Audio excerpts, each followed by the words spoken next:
தமிழக அரசு பெண்களின் பாதுகாப்பில் கடுகளவு கூட கவனம் செலுத்தாததால் தமிழ்நாட்டில் தற்போது ரயிலில் கூட பெண்களால் பாதுகாப்பாக பயணிக்க முடியாத நிலை ஏற்பட்டிருப்பதாக அதிமுக பொதுச் செயலாளர் எடப்பாடி பழனிசாமி தெரிவித்துள்ளார். இது தொடர்பாக தனது எக்ஸ் பக்கத்தில் அவர் வெளியிட்டுள்ள பதிவில், கோவை திருப்பதி இடையே சென்ற ரயிலில் கர்ப்பிணி பெண்ணுக்கு இருவர் பாலியல் தொல்லை அளித்ததோடு அந்த பெண் கூச்சலிட முயன்றதால் ரயிலில் இருந்து கீழே தள்ளிவிட்டதாக வரும் செய்தி பெரும் அதிர்ச்சி அளிப்பதாக தெரிவித்துள்ளார்.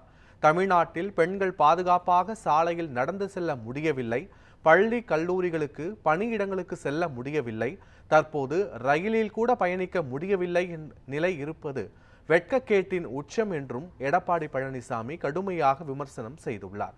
திமுக அரசு பெண்களின் பாதுகாப்பில் கடுகளவு கூட கவனம் செலுத்தாததன் நீட்சியே இத்தகைய கொடுமைகள் தொடர்வதாக தெரிவித்துள்ள எடப்பாடி பழனிசாமி, கர்ப்பிணி பெண் என்று கூட பாராமல் பாலியல் தொல்லை அளித்த வக்ர புக்தியுடைய கயவர்கள் மீது மிக கடுமையான சட்ட நடவடிக்கை எடுக்க வேண்டும் என்றும் அவர் வலியுறுத்தியுள்ளார்.